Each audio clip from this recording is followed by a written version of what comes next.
এটা আগে খুবই প্রধান ছিল, এখন সরকার অনেক কাজ করছে আমাদের এদিকে। কত সুন্দর পরিবেশ, এখানে আসলে আসলে মনটা ভরে যায়।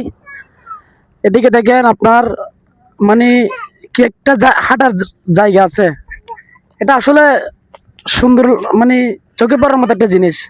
আবার দেখে গেলো যে আপনি যখন এখানে আসার জন্য যে রাস্তা দিয়ে আসবেন, এই রাস্তাটা একটু দেখেন। এখানে দেখেন কত সুন্দর একটা রাস্তা, দেখেন এখানে।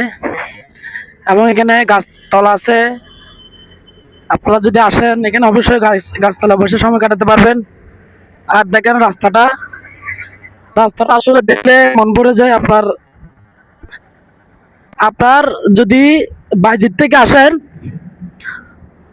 দেখেন বাইজির থেকে আসার সময় আপনার পতেঙ্গা সি বিচ সমুদ্র সৈকত পর্যন্ত, মানে একবারের জন্য গাড়িটা কি জায়গা দিবে না। এবং দুপাশে গাছ, কত সুন্দর রাস্তা, কত সুন্দর প্লেস। আর গাড়িগুলো চলতেছে খুবই স্মুথলি। আমরা আসি প্রায় সময়, আপনারা ঘুরতে আসুন। এখানে ঘুরতে আসলে অবশ্যই মন ভালো হয়ে যাবে। দেখেন কত সুন্দর রাস্তা। আসসালামু আলাইকুম।